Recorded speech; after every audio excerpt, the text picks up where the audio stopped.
ଛେଞ୍ଚଡ଼ା vegetable ଛେଞ୍ଚଡ଼ା ଖାଇବା ପାଇଁ ସେଥିପାଇଁ କିଛି ପରିବା ପକେଇକି ମାଛ ମୁଣ୍ଡ ଟିକେ ଛେଞ୍ଚଡ଼ା କରିବା ହେଲା। ପ୍ରଥମେ ଲୁଣ ହଳଦୀ ଗୋଳେଇଦେବା। ମାଛଟାକୁ ଭଲ ଭାବରେ ଲୁଣ ହଳଦୀ ଦେଇକି ତାକୁ ଭଲ ଭାବରେ ମ୍ୟାରିନେଟ୍ କରିକି ରଖିଦେବା।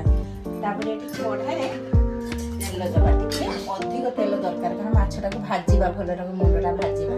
ସେଥିପାଇଁ ମୁଁ ତ ସବୁବେଳେ ମାଂସରେ ମୁଁ ସୋରିଷ ତେଲ ୟୁଜ୍ କରେ। ଆପଣମାନେ ଯଦି ରିଫାଇନ୍ ତେଲ ୟୁଜ୍ କରୁଥିବ ତାହେଲେ ରିଫାଇନ୍ ତେଲ ଆପଣମାନେ ଦେଇପାରିବେ। ଏଠି ତେଲ ଦେଇଦେଇକି ତେଲଟା ଟିକେ ଗରମ ହେଲା ପରେ ଆମେ ଏଇ ମାଛ ମୁଣ୍ଡକୁ ଛାଡ଼ିଦେବା। ତେଲଟା ଗରମ ହେଇଗଲାଣି, ମୁଁ ଏଇଠି ମାଛ ମୁଣ୍ଡକୁ ଦେଇଦେବି।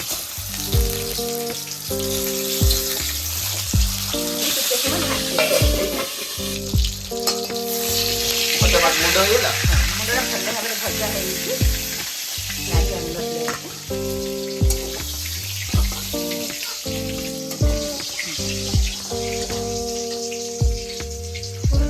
ତେଲରେ ଆମେ ଅଳ୍ପ ଦିଟା ଜିରା ଦେଇଦେବା। ତାପରେ ଦେବା ପିଆଜ। ଏଠି ଗୋଟେ ପିଆଜ ନେଇଛି। ପିଆଜ ତେଲ ବେଳେ ଯେତେବେଳେ ପିଆଜ ଭାଜିବେ ସେତେବେଳେ ଗ୍ୟାସ୍କୁ ସ୍ଲୋକୁ ମିଡ଼ିୟମ୍ କରିଦେବେ। ତାହେଲେ ପିଆଜ ଟିକେ ସମୟ ଲାଗେ ବ୍ରାଉନ୍ ହେବା ପାଇଁ। ପିଆଜ ବ୍ରାଉନ୍ କଲର୍ ହେଇଗଲାଣି। ଏଠି ଅଦା ରସୁଣ କୁଟିକି ରଖିଦେବି ଦେଇଦେବି।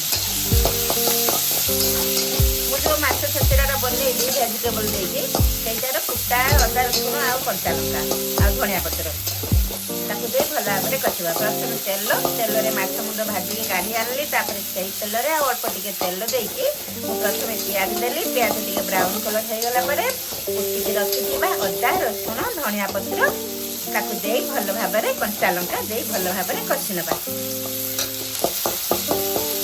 ହେଇଗଲା ପରେ ଏଇଠି ମୁଁ କାଟିକି ରଖିଥିବା ସବୁ ପ୍ରକାର ଭେଜିଟେବଲ୍ସ ଦେଇଦେବି। ଏଇଟା ହେଲା କୋବି କ୍ୟାବେଜ, এইটা হলো আমার ক্যাপসিকম।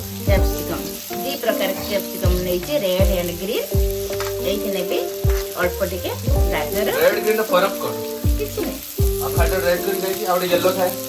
এইটি নেলি স্প্রিং অনিয়ন। Spring onion. হ্যাঁ। এইটা এই ভালো হবে তাকু কষি নেবা।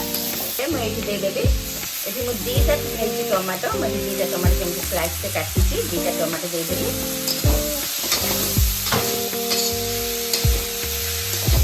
ଟମାଟୋ ଦେଇ ସାରିଲା ପରେ ମୁଁ ଏଠି ଦେଇଦେଲି ଲୁଣ। ପରିମାଣ ହିସାବରେ ସ୍ୱାଦ ହିସାବରେ ମୁଁ ଏଠି ଲୁଣ ଦେଇଦେଲି।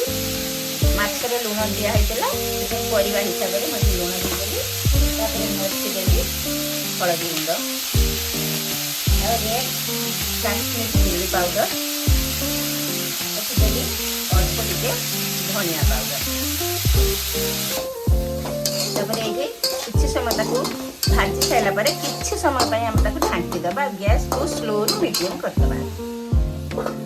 ଦେଖିବା କେମିତି ହେଲା। ଏଇଠି ଆମେ କ'ଣ ଦେବା ଜାଣିଛୁ? ମାଛ ମୁଣ୍ଡ। ଏ ଛେଞ୍ଚା ହବନି? ହଁ ଏଇଠି ହବ। ପରିବାଟା ଟିକେ ସିଝିଗଲା ପରେ, ବେଶୀ ସିଝେଇବାନି ପରିବାଟା, ଟିକେ ଦୁଇ ଭାଗ ସିଝି ଯାଇଛି, ତାକୁ ଏଇଠି ଆମେ ମାଛ ମୁଣ୍ଡ ଦେଇଦେବା। ଏଇଠି ମାଛ ମୁଣ୍ଡକୁ ଆମେ ସବୁ କ'ଣ କରିବା, ଏମିତି ଖୁସିରେ ସବୁ ଧୋଇ ଦେବା। ମାଛ ଯଦି ଭଲ ଭାବରେ ଭଜା ହେଇଯିବ ନା, ତାହେଲେ ଆମକୁ ଭାଙ୍ଗିବା ପାଇଁ ସହଜ ହେଇଯିବ। କଞ୍ଚା ଯଦି ମାଛ ରହିଥିବ, ଅଳ୍ପ ଭଜା ହେଇଥିବ, ତାହେଲେ ଭଲ ଭାବରେ ଭାଜି ହେବ, ମିକ୍ସ ହେବ ନାହିଁ ପରିବାରେ। ଏଇଠି ଭଲ ଭାବରେ ମିକ୍ସ କରିନେବି। କରିନେଇକି ଏଇଠି ଖାଲି ଟିକେ ଏଡ୍ କରିଦେବି କ'ଣ ପରେ ଲାଷ୍ଟରେ ମୁଁ ଏଡ୍ କରିଦେବି ଗରମ ମସଲା।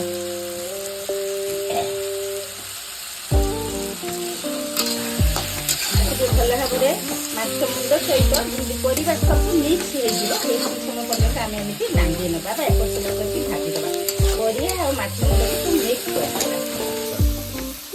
একবার মোর রেডি। এইଥିରେ ତାର ମେନ୍ କାରଣ କ'ଣ ଜାଣିଛୁ କି?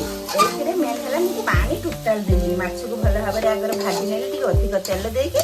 ତାପରେ ସବୁ ପରିବାକୁ ସ୍ଲୋ ଆଞ୍ଚରେ ମୁଁ ତାକୁ ଭଲ ଭାବରେ ଭାଜି ନେଲି। ଆଉ ସେ ଭାଜିବା ଭିତରେ ସେ ଭଲ ଭାବରେ ପୁରା ସ୍ମୁଥ୍ ହେଇଗଲା, ମାନେ ସିଝିଗଲା। ତାପରେ ମାଛ ମୁଣ୍ଡକୁ ଦେଇଦେଲି। ହେଇଗଲା ମୋର ମାଛ ଭେଜିଟେବଲ ଛେଞ୍ଚଡ଼ା।